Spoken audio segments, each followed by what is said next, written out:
So in this session, this is for the AWS Solution Architect Associate, and the agenda of this session is to give you an overall idea about the cloud computing.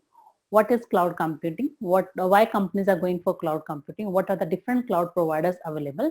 What is their market share? And then what services we have onto AWS? And yes, if you are entering to cloud field, then what is the first thing that you should learn into cloud? So that is the whole agenda for this particular session. So before I start what we can do with AWS, let us first try to understand what is cloud computing. So before I start what is cloud computing, I would like to know how many people know about cloud computing, or if they know what is cloud computing, whether they are using some type of cloud, and if yes, which particular cloud. So that is what I would like to know.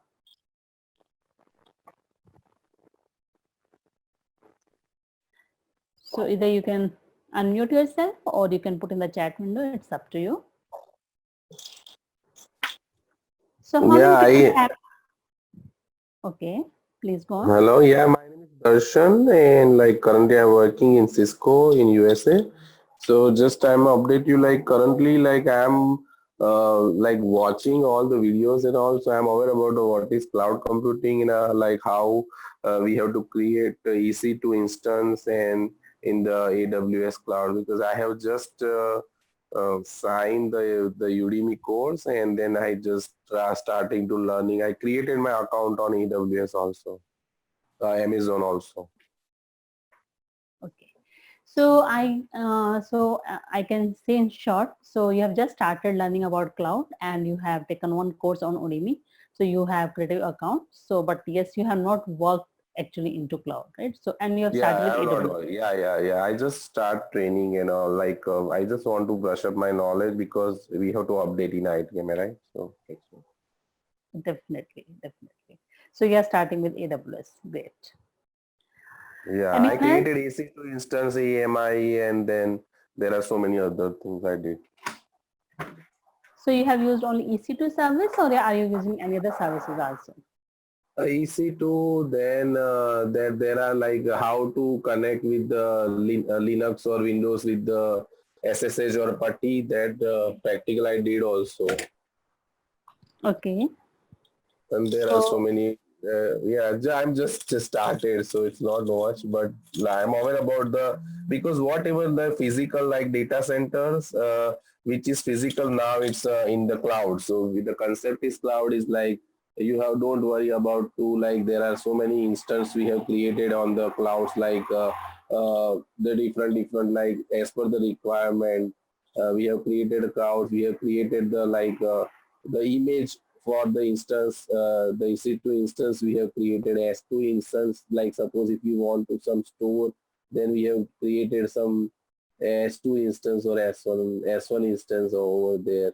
okay, fine. And there are So the concept of the elastic IP, we have to like public, because whenever we have created any instance, that the IP address, it should be it's not every time it's changed when we reboot the instant. And when we also we can like coordinate create with the public IP with elastic IP, and that was not changed. Like on my static like my there are two IP. Private IP is not changed, but my public IP is changed every time when we restart the EC2 yeah. instance. So Darshan, let's do one. Let's go in short, basically. So from your things that you have explained, so I can say you have learned just a simple and the most basic service on AWS, that is Yeah. EC2. So whenever someone wants to learn cloud, so he will start with the compute services, and on AWS EC2, the very first service that with that a person learn. And as I can see, because you are taking these trainings from the Udemy and from, let's say, maybe YouTube video, so I can see still your concepts are somewhere a little like not that clear. So that is where we are here. So we are going to Definitely. explain the That's why things. I want to join this Yeah, course. yeah. Yeah, So because I can understand you're not clear onto various concepts that you have explained, but yes, you have used only EC2 service, but on AWS and on any other cloud, we have various services, and this is called a compute service. So compute service is the very first service, right? So apart from Darshan, I would like to know anyone else who is learning cloud or who is using cloud, or which cloud you are using. Anyone else who is using? No, I don't think so. Okay. So I believe everyone is new to the cloud field. So before I continue, let us try to understand what is cloud computing, because that is a very important part that you need to understand why we should go for the cloud, or why companies are going for the cloud computing. Okay. So before I start talking about the cloud computing, let us take a very simple example, right? So I hope everyone is using Google Drive or Dropbox, right? So everyone knows what is Google Drive, what is Dropbox, right? So basically Google Drive and Dropbox, what they do, they are giving you storage resources where you can store your files, data files. Your data files can be anything. It can be your text files, it can be your PPTs, it can be your PDF. I don't care what type of files you have. So Google Cloud, Google Drive basically, that provides you storage resources. You can bring your data, you can store your data onto storage, this Google Drive, and then you everything your basically the data that you store into Google Drive is in your control. So it is you who decides with whom you want to share your data. So you are all the data that you store into your Google Drive is totally under your control. So you can access your data anytime, anywhere on the Google Drive, and the only thing is you need to have internet connectivity, right? Same with Dropbox is there, where you can store your files, set. So apart from that, you would have seen that nowadays lots of companies, lots of, let's say Tutorial Point and so many other companies, let's say DataCamp and so on, they provide you a platform. It's a platform, let's say someone gives you Python interpreter, someone gives you .NET interpreter, someone gives you, let's say, C++ compiler. So where you can just go and run your code, right? So, but when we talk about the cloud computing is overall does everything, and you can have you can do whatever you want, right? So basically, when we say cloud computing, it means the huge computational and storage resources available on internet, which you can access anytime, anywhere, and you pay only for what you use, right? So in simple words, you can store and access your data and programs over the internet rather than your own hardware, right? So why we are looking for the cloud computing? Again, let us go in details, right? So you would have seen that when a company wants to, let's take a very simple example. There's a startup company, or let's say you are a group of four people. You want to start your startup company, right?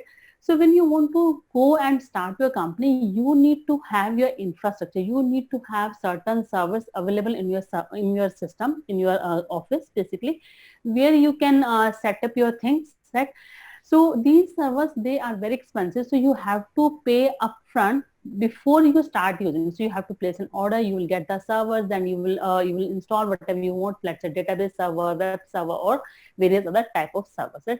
So you will buy these expensive servers first, and then you will start developing your applications, and then depending upon the response that you get, so you may need to have higher level of servers, or you may need to go for the some lower level of servers, but you have already spent. So if you need to make some changes into configuration of your servers, you cannot just go and say, okay, I want to replace this server, so give me let's say higher end server, or give me lower end server.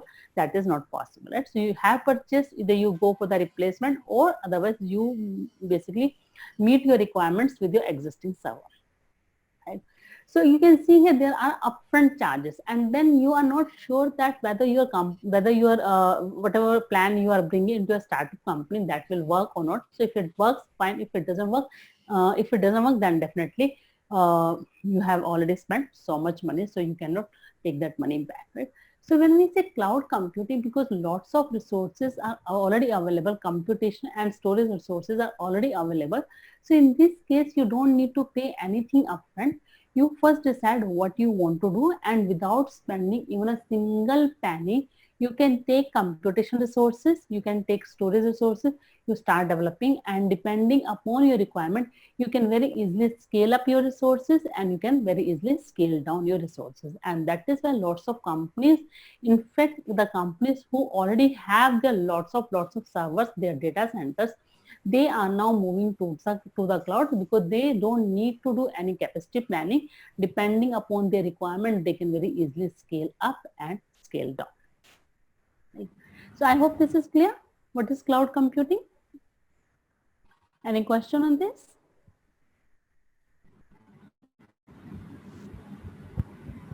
Okay, thanks. Right.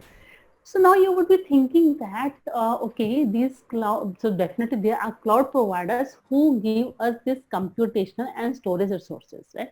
So now you would be thinking how you will get this computational and storage resources, right? So what this cloud provider do, they have their own very huge data centers, or you can say very, very large data centers. And in these data centers, they have very huge servers, right? So whenever you want your computation resources or you want your storage resources, you need to tell your requirements. So like let's say you want to buy a laptop. So before buying a laptop, first you decide what configuration you want to have. So let's say you want to buy i5, you want to buy i7. So it depends what type of work you are going to do, right? So let's say if you are a developer, so definitely you will go for the high-end laptop. If you are just let's say some data, you are doing some data entry job, so you don't need that high level laptop, so you can go for simply i3 processor. And if you're working as a developer, then you will go for the i7 processor. So that is a difference you will always go for. So depending upon your requirements, you will choose what configuration you want to have. So when we say configuration, it means how many vCPUs you want. So basically computational power that will be given by CPUs, right? How much RAM you want to have. So depending upon what type of work you are going to do, you want to have more RAM or you want to go for the less RAM. And then how much disk you want to have. And apart from that, there are various other parameters that you will look into, right? So you will decide what should be configuration of your laptop. That is something you decide at home, right? And then you go to the market. And after going market, you can say, okay, I want to go for, let's say, Dell, or I want to go for MacBook, or I want to go for, let's say, HP. So, and that's how you purchase a laptop. Right? But when we talk about the cloud computing or cloud providers, so as I told, these cloud providers, they have very, very large data centers, and in these data centers, they have huge servers, right? So again, you will always tell what configuration you want to have for your computation resources. So we normally call it virtual machine, right? So virtual machine, it's like a machine only, but we call it virtual machine because you are not getting physical machine, rather you will get a computation resources within a physical server or physical machine, right? So you will specify, okay, I want to go for, let's say, 4 vCPU, I want to have 16 GB RAM, and then I want to have, let's say, 500 GB hard disk, and I want to go for SSD, or I want to go for standard magnetic disk. So these are the few things that you will specify. And then again, you tell, okay, I want to go for, let's say, like Linux operating system, or I will go for the Windows operating system. So these are the few things that you specify. So what these cloud providers will do, so as I told, they have very, very large servers. In these large servers, they already have hypervisor layer. So we have Oracle VirtualBox or VMware or KVM. So these are known as a virtualization layer.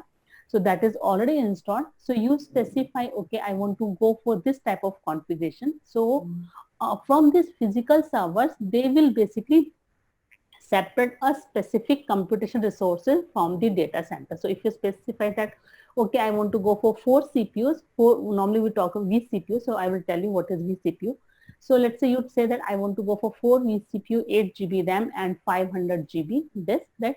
So what this cloud provider will do, they will look for this server where these resources are available. So they will allocate these resources for you, and then you specify, okay, I want to go for Linux operating system, or I will go for Windows operating system. So that will be installed, or if you want, you can bring your own operating system. I will explain how you can bring your own operating system later on, but for the time being, let's assume we have 2 operating systems, either Linux. In the Linux, again, we have various flavors. So you can go for CentOS, you can go for Ubuntu, you can go for the Fedora, or you can go for Red Hat. So there are so many flavors. Or again, in the Windows, you can specify, I want to go for Windows Server 12 or 14 or 16. So that is something we will discuss later on, right? So you specify your operating system, and then this cloud provider, they will give you virtual machine. So now this virtual machine is like a machine which is owned by you, right? You are not seeing this machine physically because this machine is not physically available to you. But yes, this machine is created somewhere in the physical, somewhere in the data centers within a physical server, and now this machine is allocated to you, right? So once you got your machine, so as you bring your laptop, then it is up to you which particular software you want to install. Same way, when you got your virtual machine, then it is you who decide which particular software you want to install. So if you are a Python developer, you will go for Python packages. If you are let's say .NET developer, you will go for .NET related things. If you are Java developer, then you will install something like Java database. So depending upon what type of things you want to go for, and you can install all the required softwares, right? And then this virtual machine is for you, but again, as I told, the charges is basically pay as you go. So they will charge you only the time your resources are used by you, right? So when I say resources used by you, so basically when your machine is on, so they have already given you a virtual machine, right? So when your machine is on, then they will charge you for the CPU, they will charge you for the RAM. But when your machine is not on, you are not using machine, and you have stopped your machine, so like we stop our machine, so when your machine is stopped, they will not charge you for the CPUs, they will not charge you for the RAM, they will charge you only for the hard disk that you have allocated for your virtual machine, right? So that is why we say that this is pay as you go. So I can take few questions. So I'd like to add something here, actually. So Okay. cloud computing is nothing. Some people at least say cloud computing is nothing but a buzzword for virtualization. So when you do virtualization on scale, when you do virtualization on the internet, when you have a machine provisioned on the internet, we just called it cloud computing. But at its core, cloud computing is nothing but virtualization done over the internet. Right. And this has revolutionized the software industry in the last few years. Since actually what happened was Amazon started developing AWS as its internal project. So they have a lot of computational requirement because they run this Amazon website, and they run it across various countries. So they have this huge data center needs. Now they have another problem, which is, IPR, their intellectual property rights. If they host it with a data center, where do they host it? They host it with IBM. If they host it in IBM data center, then IBM can potentially get access to all their data. And in the internet world, data is everything. So Amazon is very, very, very protective about its data, its code, because that is all Amazon is really, end of the day. It's a virtual company in a way. They have some physical stores now, but essentially it's a virtual company. So what do they do? So, they can't host it in, say, Azure or, some other service. Those were not even there actually. So they started their own data center. They started, doing things the Amazon way. And once they had this whole setup, they thought that maybe the same service that they were running for their own in-house teams could be extended outside. They had some spare capacity, so they could probably, lend it out to other people, and they could make use of it. That idea actually exploded. People wanted to get on this platform, and there was a big scramble. So they realized actually that this can actually be a profitable venture, not just, lending out the spare capacity to reduce cost, but it can be an independent profitable venture. So a few years ago, Amazon started doing this, buying hardware on scale and making things available on scale. Because they buy this in bulk, they can get things very cheap. For example, if you had 100 machines, that you put typically in a data center, versus if you put 1,000 machines in a data center, scale is very different. Maybe with 100 machines, you want each machine to have its own SMPS. When there are 1,000 machines, you can put a big plant, and that common plant, that common SMPS can serve all those machines, etc. Similarly with cooling, etc. So, this is what happened with Amazon. And this virtualization that they did of their hardware was made possible by this layer called hypervisor. So hypervisor are primarily two which are very popular, although there are others. One of them is Hyper-V from Microsoft, and another one is ESXi from VMware. So you can get a flavor of these on your local Windows machine also. It is possible to use Hyper-V on a local Windows machine, which will allow you virtualization. You need to have Windows Professional, at least for that one. And ESXi again comes in a slightly different flavor with VMware. And with VMware, you can install and experiment with some machines. But when those hypervisor take over the entire machine, so then it acts like a hypervisor, not just as a virtual machine provider. So VMware is not a real hypervisor; it simulates one, but ESXi will take over the entire machine. And then these guest operating system can each be a different operating system actually.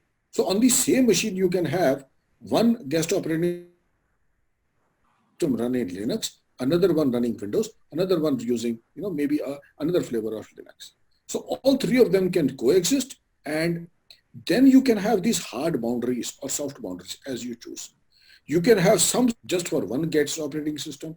You can have CPU shared among them. So if the load is less on Windows, then that same CPU power can be utilized by Linux. RAM, ditto with hard disk. So net what has happened is the utilization of the hardware has increased manyfold. And this has actually revolutionized the SysOp industry. In most companies, if you work in various companies, you will see that typically when you wanted to begin a new software project, you will go to somebody and say, tell you what, give me a new server. They will say, okay, let us make the specs. We will order the server. We'll get the server to you, and it will take you 2 weeks, maybe even 2 months. And therefore you will sit meanwhile twiddling your thumbs, until that server comes, you can't do your work really. With virtualization, with Hyper-V, with AWS and other services, with cloud computing coming in, you can get a server setup within seconds, not even minutes, seconds. It just takes a couple of clicks and you have a server ready at hand. So this has started to revolutionize the software industry as a whole.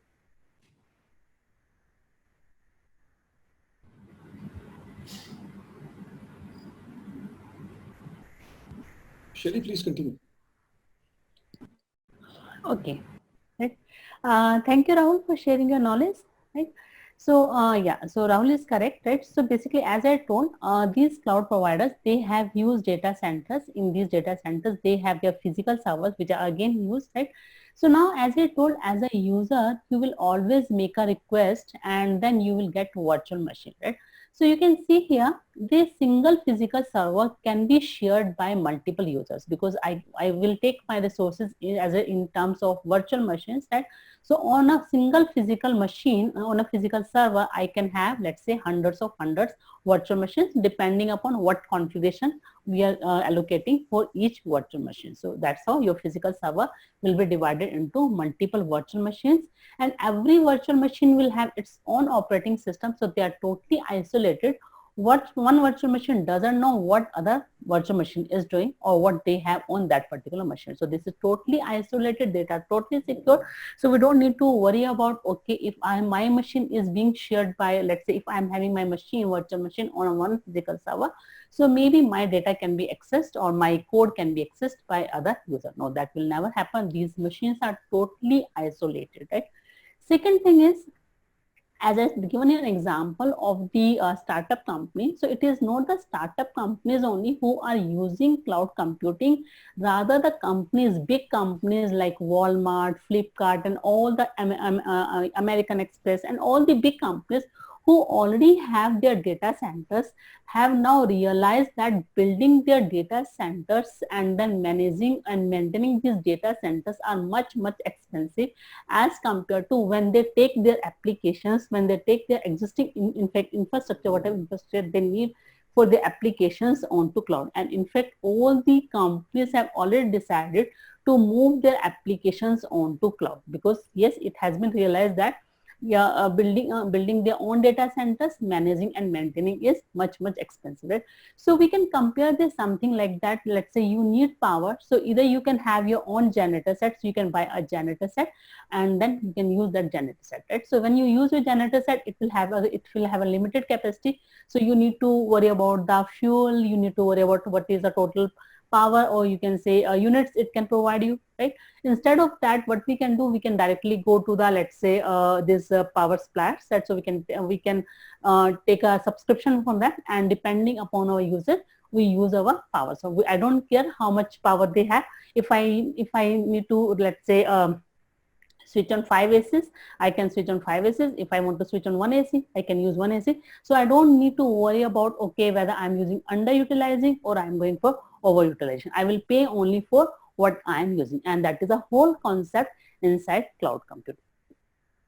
So I hope this is very clear, right? So what is cloud computing? Why companies are moving towards cloud computing, and then how we will get our resources from these cloud providers. So again, when because now this cloud providers are becoming, cloud computing is becoming very popular, and cloud providers are even more intelligent. So what they say, they have already realized that, okay, these are the few things that every person needs. So what they say, okay, let's do one thing. Let me give you something in which you have a complete control, or let's do something. We will manage something for you, and you just come and build your application, right? So we call it service model, cloud service model, right? So we have 3 types of service models. One is infrastructure as a service, we call IaaS. Second is the platform as a service, PaaS, and then software as a service, that is called SaaS, right? So in the case of infrastructure as a service, as I was telling you in the previous slide, you will make a request for the configuration.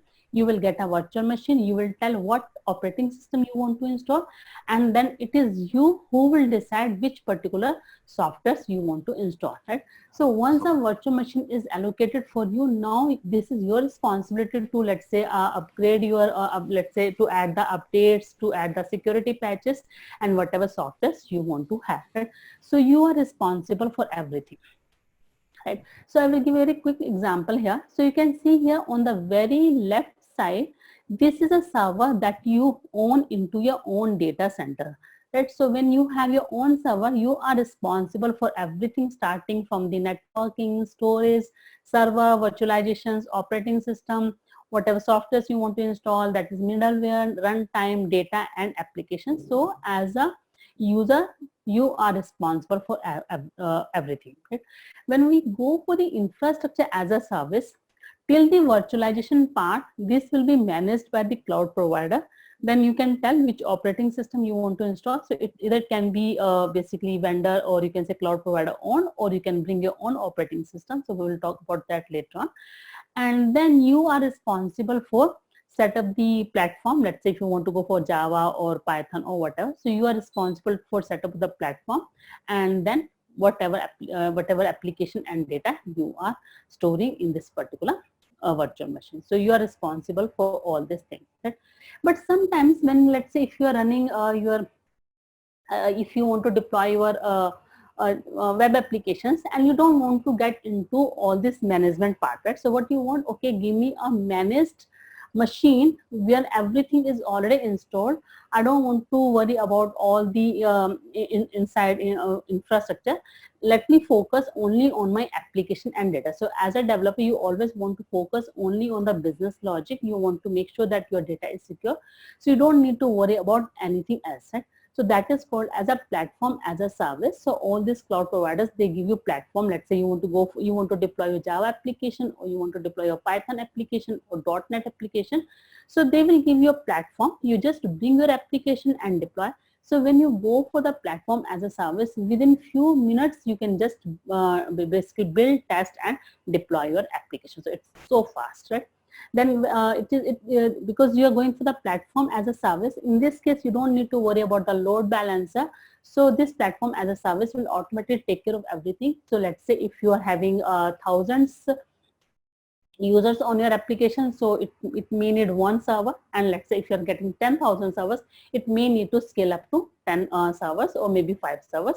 So depending upon the traffic that you have on your application, it will automatically scale up and scale down your servers, and you don't need to worry about anything. So you will focus only on the business logic.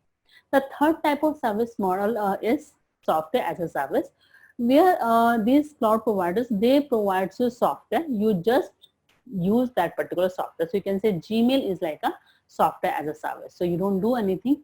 You just use that particular software, right? So let's see some examples for all these type of models. So you can see here in the infrastructure as a service, IT administrators will have more role, but yes, you will have more control on your machine.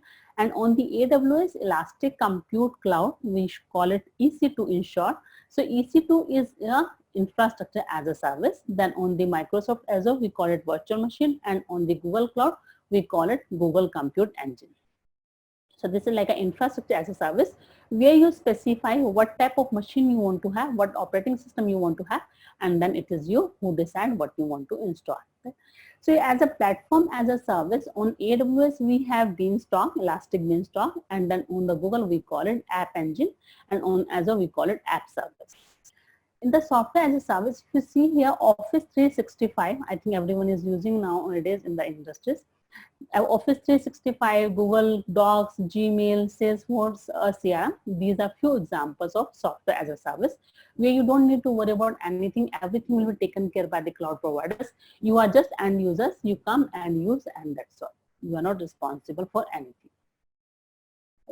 So as we have already discussed about the advantages of cloud computing. So in this case, because you don't need to worry about the servers, you don't need to make a request to purchase the server. So if you want to, let's say, develop some applications, you can just go to the cloud.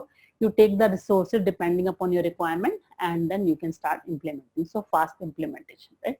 Scalability. So anytime you can make your server up and down. So you can increase the configuration or you can decrease the configuration. Access anytime, anywhere, anytime. That is a basic feature of the cloud computing. No upfront cost, so you're not spending anything in advance. Maintenance free, you are totally free from the server maintenance.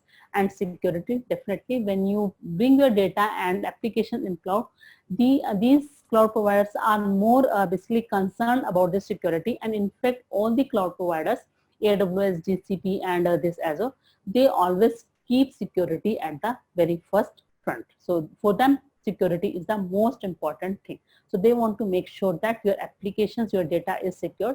And for this, they build the security at every level, starting from the, you can say, data centers, then physical servers they buy, then operating system, and whatever they have. So for everything, they have multiple layers of the security.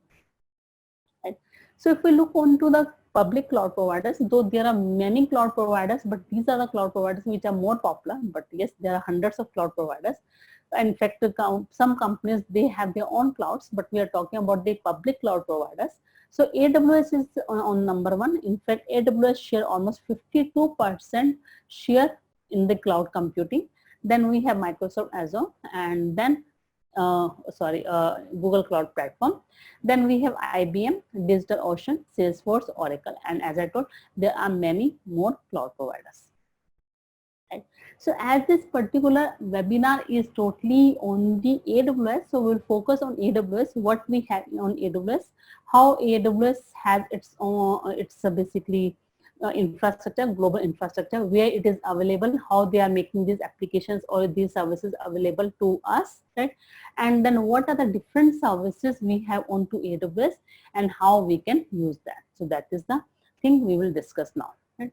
So AWS is again a cloud provider. So again, it is giving you computation resources and storage resources. So this is like a set of global cloud-based products, including compute, storage, databases, analytics. So they keep adding lots of services, and now these services, let's say, because when you go for the database, again you need computation resource and you have storage resource, and as I told, we have platform as a service. So in the case of platform as a service, they have given you databases, analytical services, then we have networking. So you want to make sure that the servers are secure. So for that we have networking. So there are many services available on all these cloud providers, and specifically on AWS, we have maximum number of services, because AWS, as Rahul has told, AWS, Amazon is the one who brought this cloud computing into market. So the concept of cloud computing has been brought by Amazon only in the terms of AWS. We call it Amazon Web Services because all the services that is given by AWS, by the Amazon, they are like a REST-based API, so you can access them anytime from any variant. So that is why they call it Amazon Web Services. And as you can see on AWS, we have more than 150 services. So we'll see what type of services what type of services we have and how these services will be used, right? So if we look into the history and evolution of AWS, so as I told, AWS is Amazon is the one who brought this cloud computing concept, and we call it AWS. So this concept was brought into 2006. That the first company offering IT infrastructure service to businesses as web services, and now we call it cloud computing. Right? So AWS provide a simple way to access its services over the internet because they have given all the services in terms of REST APIs, so we can easily call them.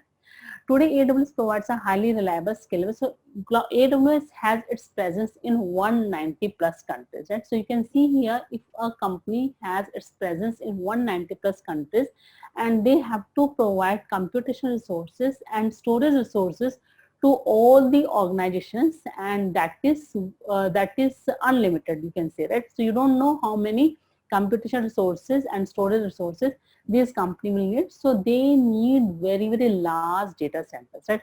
So for this, what AWS has done, so let us see. So this is just an example. So as I told, AWS is present in 190 plus countries. So you can see here almost all the Fortune 500 companies are using AWS. So these are the top 10 AWS users. So Netflix, Twitch, LinkedIn, Facebook, then you can say BBC, Baidu, ESPN, Adobe, and Twitter. So these are few companies who are the top 10 users of the AWS. So as I was telling you, AWS has its customers in 190 plus countries, and they are giving unlimited computational and storage resources. So even they need to have very, very huge data centers, right? So where they will have these large computational and large storage resources. So for this, what AWS has done, what Amazon has done, so they have divided this planet, you can say, into multiple isolated geographical locations, right? So we call this isolated geographical locations as regions, right? So right now, I think AWS has 24 regions, right? And then this is like a one area. Let's say, let's take a very simple example. So like in the USA, instead of building their data center in one particular location, what they have done, let's say they have divided this USA into 4 parts. Let's say US East, US West, US Central, and US East, right? So that's how they have divided US into multiple parts. So we call it regions, right? So let's say US East. So this is one region, right? So in this region itself, what they have done, they have divided this further into multiple parts. So we call it availability zones, right? So they have further divided this into small chunks, that is called availability zones. And in each availability zone, they have built up one or more data centers, right? So you can see here right now they have 24 regions, and then they have 76 availability zones. So basically in each region they have at least one or more availability zones, and in each availability zone they have at least one or more data centers, right? And then all these data centers, they are connected by AWS on private network. So this network is very, very high bandwidth, very low latency. So all these data centers are connected by the AWS on private network, right? And since these data centers have been connected by by the AWS own network, so they need to be connected to the outside world. So for this, AWS network is connected with the public network. So the point where where AWS network is connected with the public network, we call it point of presence. So you can see there are almost 216 point of presence. So as I was telling you, you can see here in Americas we have multiple regions. So we have North Virginia, Ohio, Oregon. So they call it, let's say, US East one, US West one. So that is how they basically call it, right? So then in Europe we have various regions, and then in Asia Pacific again we have various regions. So you can see in Mumbai also we have one region, and then in Mumbai they have at least 3 data centers. So before continue, let me take few questions because some people are putting some questions here. So let me go through the questions.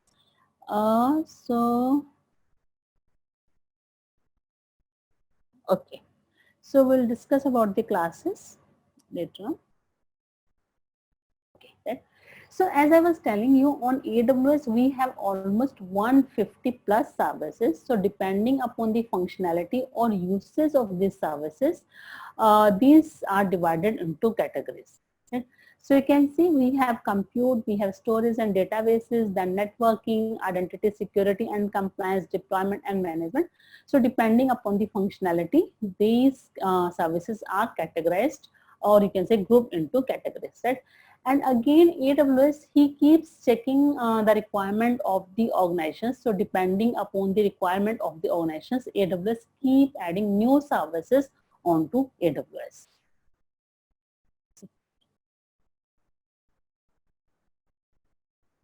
Darshan is asking why Amazon is different from other cloud computing.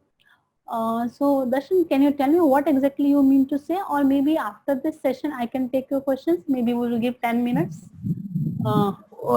Actually, like I'm like working, so I have a meeting at 9:30, so I could not.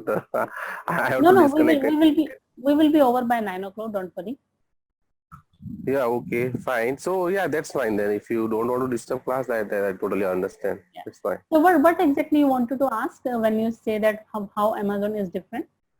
Like, see, so there are, you just explain like that Amazon is that market share is 52%. Am I right? So my question is only that, like, how we differentiate with other cloud? Only the part of that some user are using market share, or like is there any other, the beauty of the Amazon is something provide more like low rate or something like that, some more facilities or something like that? Okay, so this is a very frequent question actually that people ask me. What is the difference between AWS, GCP, and Azure, right?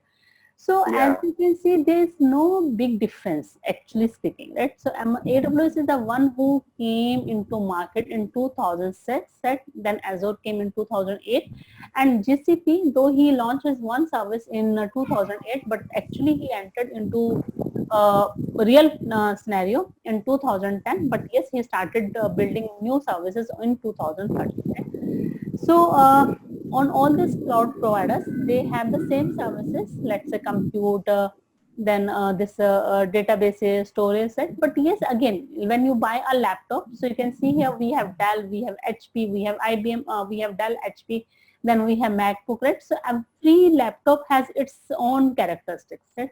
So same thing is here. So some services are very good on GCP, some services are very good on Azure, some services are very good on AWS, right?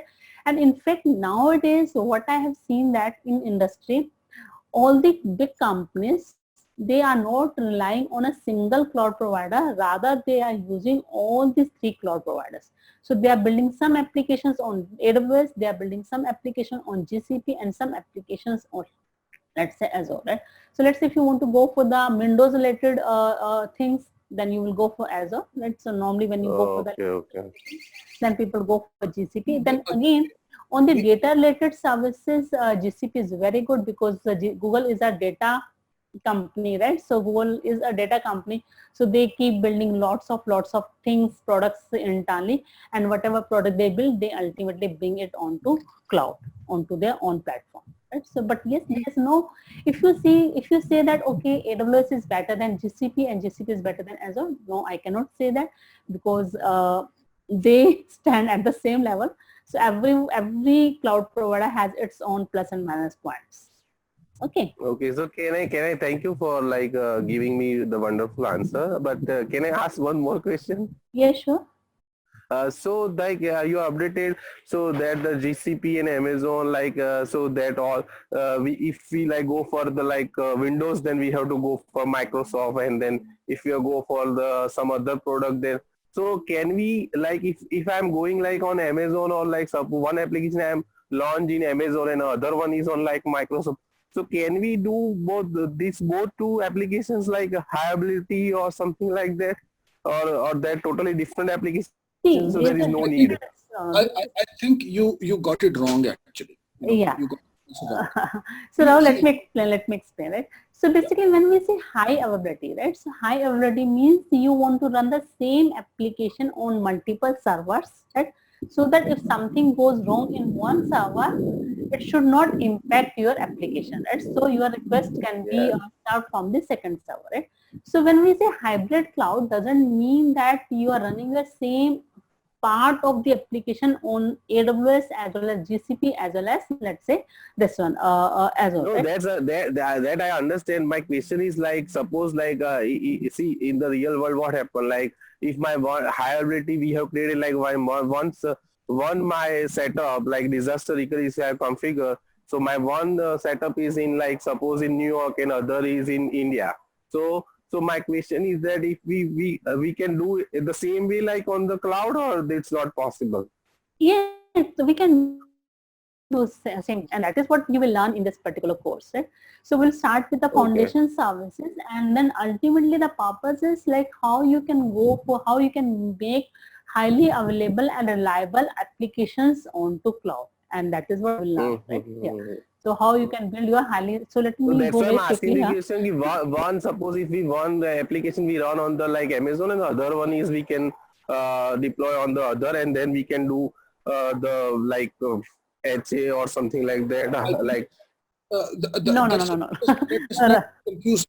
See, guys, Yeah, we need to stay focused. The yeah. this is beyond the scope of the current this one. I'll share my experience. I have used all three services. My experience is that AWS services are more mature than other platforms. There is okay, even Alibaba. There's Oracle also in the cloud computing platform now. Those are newcomers, and their platform is not as mature. So you will find that you know the AWS services are more mature. But that said, the newer players have learned from AWS mistakes, and therefore some of the services offer even more functionality on Google or on oh, us. So okay, okay, so there's a balance involved. Okay. That said, number two, AWS, if you stay within AWS, you can build a, 5 nines kind of availability structure. They guarantee that. And mm-hmm. you don't need to move out of AWS for anything. Similarly, you Okay, don't need to move out of Azure for anything, whether it is Linux or Windows or what Shelly was trying to say is many companies are trying to reduce the risk that what happens if Amazon goes bankrupt tomorrow, or they want to ensure that if Amazon services are overloaded, what happens tomorrow? So to yeah, cover that risk also, at a company level, although Amazon guarantees it, etc., etc., to cover that one, they like to distribute the service across multiple this one. okay, But there is okay, no sounds need to. You are not driven to. It is just that to reduce risk, they do that. Otherwise, there is no need to. yeah, okay. Thank you so much, both of you, Yeah, for thank clear you. my. So, Divya, you had a question? No, no, I am clear now. I just want to understand like how, because everybody is booming on like in USA also, like Amazon. Amazon is much more like people are using more. There are so many jobs in the Amazon also. So that's why I just want to understand why it is different from other. Yeah, just because they were first in the market, they're more mature. Yeah. Okay. Yeah. Yeah. That's true. Yeah. Okay. Sounds good. Thank you so much. Appreciate it. Yeah, right. Okay, fine. So as I told, we have various type of services, and we have divided the services into categories, right? So we have compute. In compute, we have EC2. I will go a little quickly now. So we have EC2, and then we have AWS Lambda, auto scaling, load balancer. So there are various services. Same way into each category, we have various, you can say, service. We have VPC, S Route 53, direct connect. So same way in the storage, we have, let's say, EBS, S3, CloudFront. So that is how we have divided our services into categories. Okay. So again, on the top of these foundation services, we got platform services. So we got databases, we got analysis, app services, where you can, let's say, if you're coming, take a very simple example. I don't know whether someone is coming from the big data background or not, right? So if you're coming from the big data background, so you know that you have to build your own, you have to set up your own Hadoop cluster, right? So if you are running your Spark applications or Hive applications, then within premises, you will first create your Hadoop cluster So you will have multiple servers, they will be connected, then you have to install this Hadoop and then whatever software you're using. So that is how you go for it. But when you go for the cloud, let's say on AWS, we have EMR. EMR is like a managed Hadoop cluster. So if you are already having your Hadoop applications and now you want to come onto cloud, but you don't want to go for the setup purpose, you can directly go for the EMR. So EMR is like a platform where you can just bring your applications and you can run, right? Same way, let's say you are having your database server, so you're using MySQL or you're using Oracle or some other databases. So what you do, you first purchase a server, then you install these softwares, and then you will start using it. And then you have to worry about lots of other things, let's say backup, snapshots, and various other things, right? But yes, again, when you come to the AWS, we have a service called RDS. In the RDS, let's say relational database service, where we have multiple options. You can go for MySQL, you can go for PostgreSQL, you can go for SQL Server, Oracle. So depending upon your requirement, you can choose a specific database engine and then you can start working it. So you don't need to worry about the setup and then lots of other things that you normally take care as an administrator. So that is how these platform services, they make basically developer and administrator life easy. And that is how we have various services. So we will not be able to go into all the services, but yes, I have given you an example of most popular services that we normally use in our daily life. So Adori is asking, marketplace is different concept. Yes, marketplace is a part of EC2. So we'll discuss about this when we'll go for EC2.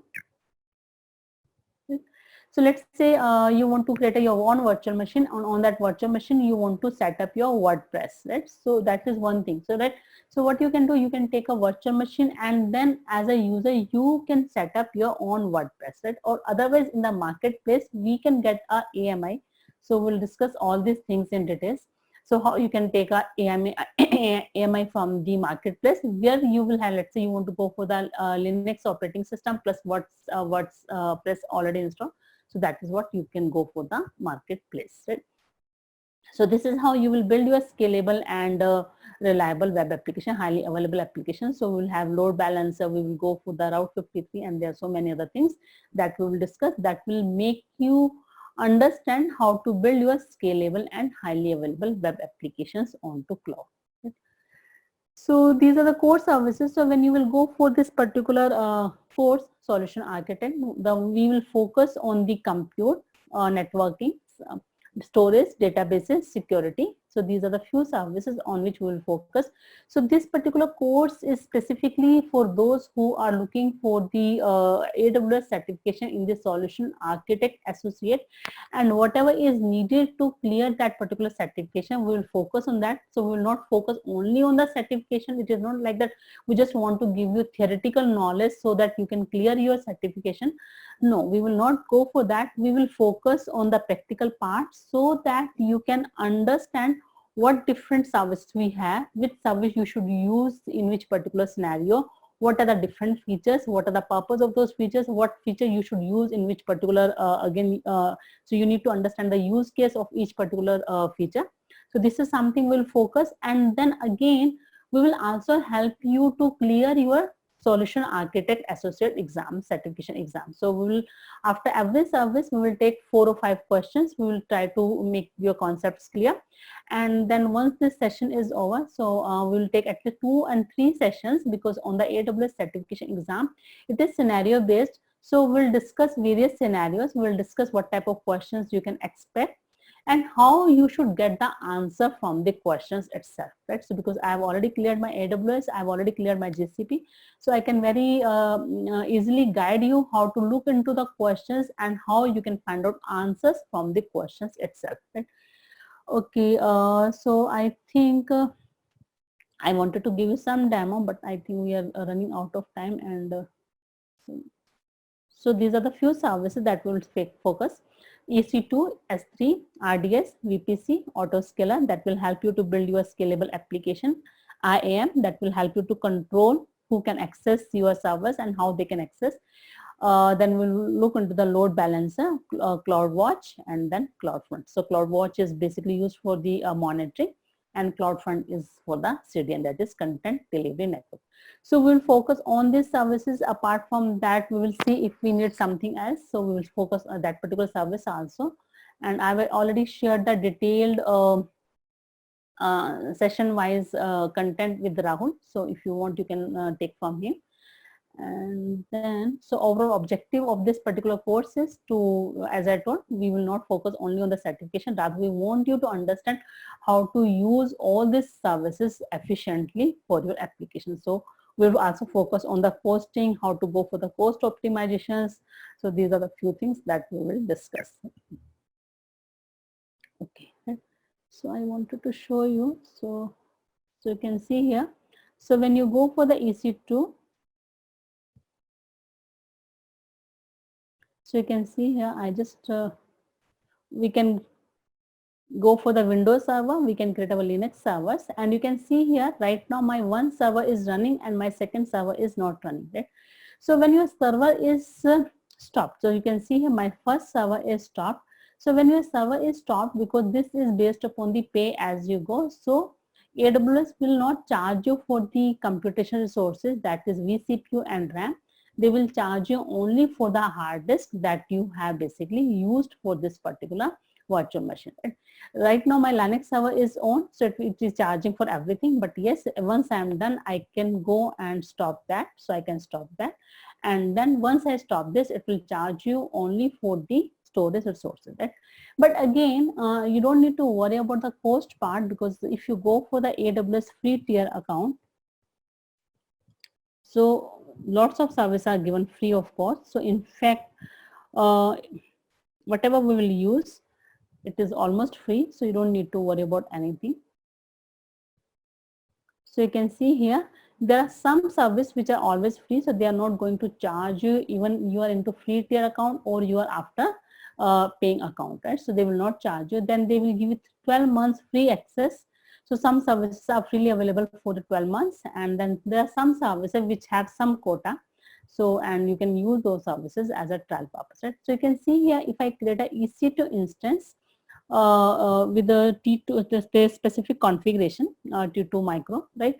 So if I use that particular instance, it is freely available for 750 hours, and I can attach 30 GB of hard disk with this particular instance. So if I use a specific instance with 30 GB disk, it is not going to charge me if my this system is running for 750 hours in one particular year, right?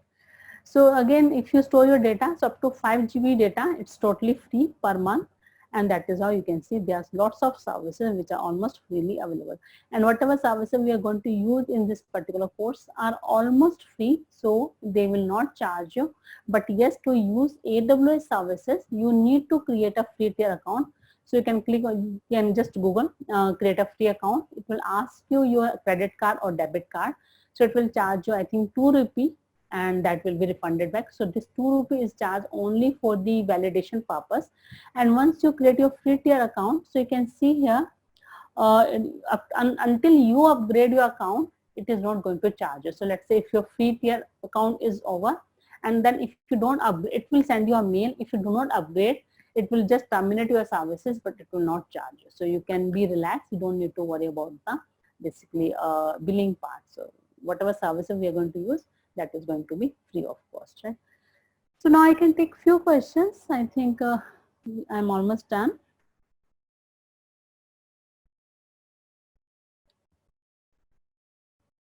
I can take few questions now.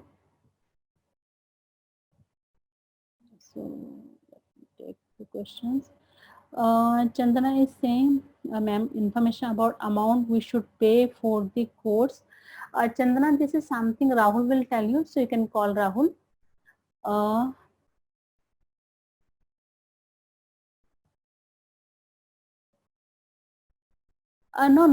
Prachi, it doesn't mean it is available only for 1 month, right? So it is like when your EC2 basically virtual machine is on. Okay. So let's say today I have created my EC2 VM. I created a virtual machine, but my virtual machine is on for 2 hours. So it is going to charge me only for 2 hours, right? So that's how it is going to charge you. Shelly, I just wanted to say that, if we take 24 hours into 31 days, it will come to 744 hours. So AWS rounds it up to 750 hours. So when they say 750 hours are free, it actually means the whole month is free. Yeah, but that is again I'm saying, right? So we are not going to keep our EC2 instances on all the time. So it's based upon the when your instance are on. Based upon that, it will charge you, right? So let's say if I'm using 2 hours, if I'm going to use my EC2 instance only for 2 hours per day, so I'm going to consume 60 hours services in 1 month. Got it? So we'll discuss about this. We can discuss about this later on, not a problem. So yes, Rahul, you can take now. You can take the control now. So we will have between 20 and 24 classes. So the schedule is actually published on the site. You can have a quick look there.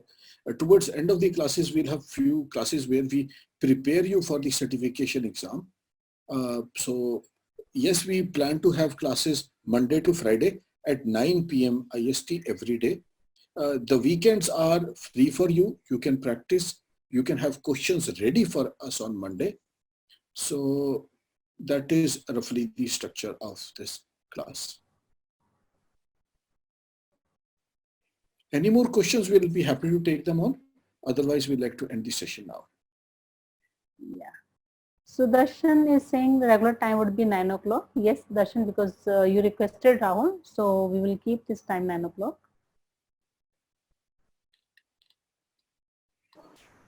Hello, ma'am. This is Kirtiman. Hello. Hello, yes. I need to ask you one question. This is regarding the interoperability among devices. Like you have said, you have told about Amazon, Azure, and things. So if we are developing an application, will it be like, can it be interoperable?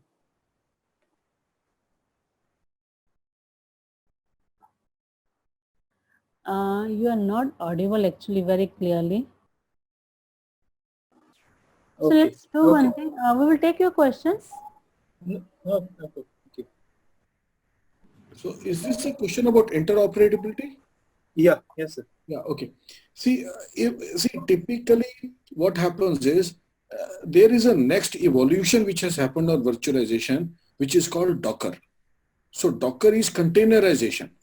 With Docker, it is possible to have interoperability, but these services may not necessarily talk to each other very nicely. So if you have Azure talking to EC2, to AWS services, may or may not work very nicely. They have their own flavor, they have their own quirks. If you use services within Amazon, they work very, very nicely, seamlessly. But across, they may or may not. But if you use Docker, then there is guaranteed to be 100% interoperable without any issue. Okay. This is Adur here. Could you able to listen my voice? Yeah, go ahead, please. Myself is an Aduri. It might be a very silly question probably, because when I'm comparing to the ESRI marketplace which I'm talking about right now, I understand that the kind of an IaaS and the PaaS and AWS or whatever. But my background is somewhat different probably. Is it something like that? Probably I'm not go for like PaaS or whatever. I do understand that when ma'am is talking about about the marketplace, she told like an EC2. It's fine. But marketplace, what I understand is that they themselves only having all the softwares in the cloud in the AWS. So probably I can just host my applications and data by PaaS or whatever. But my question is right now, assume that if I have my own software, some example of ESR which I told. So this is already, I brought it. I mean, I purchased it from the company from USA.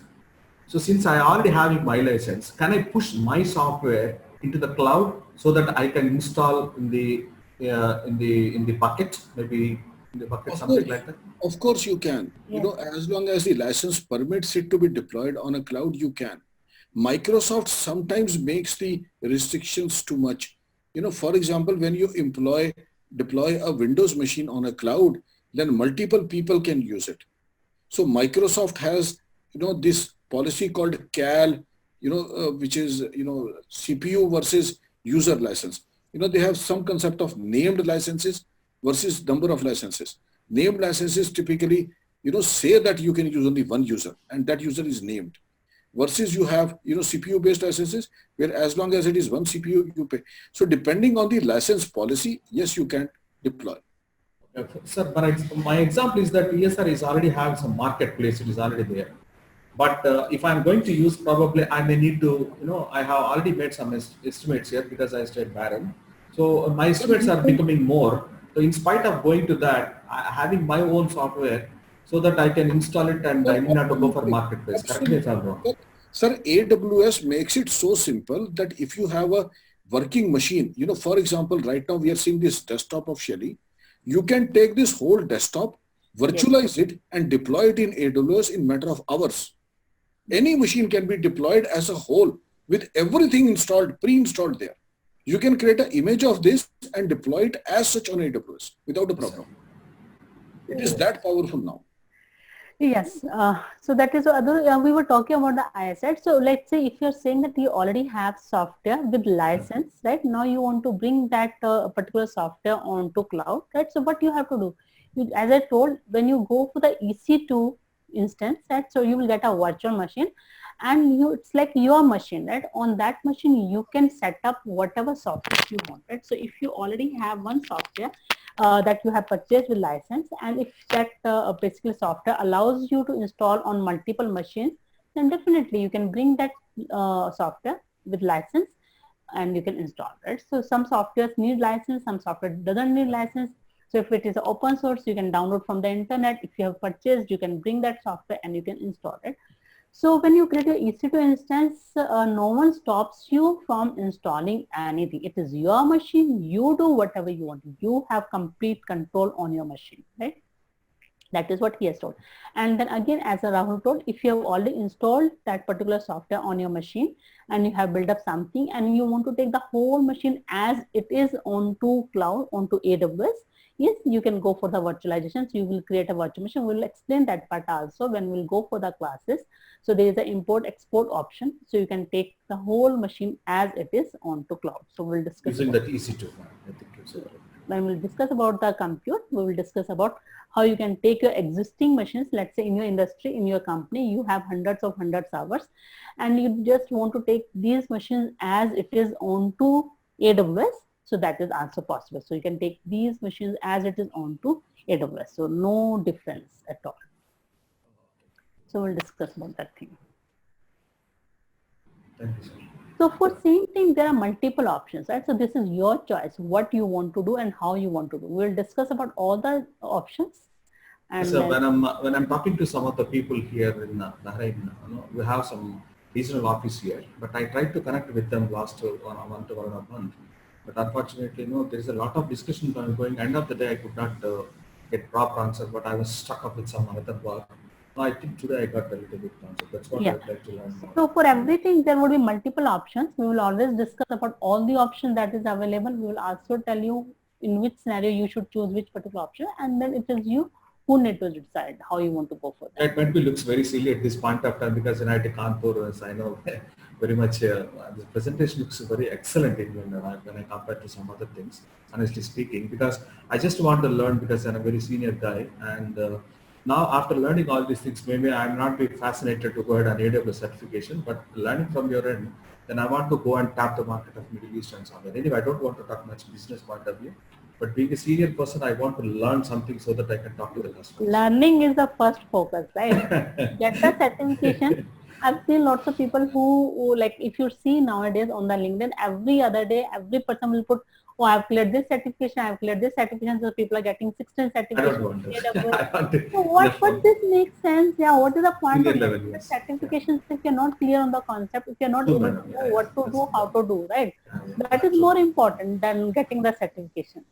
I took something from Hyderabad. I don't want to comment, but while comparing the demo class today, it's really an excellent presentation. That's what. So I took my privilege to come to this, and also, yeah, I wish to continue this class and this one. Yeah. Thank you, sir. Sir.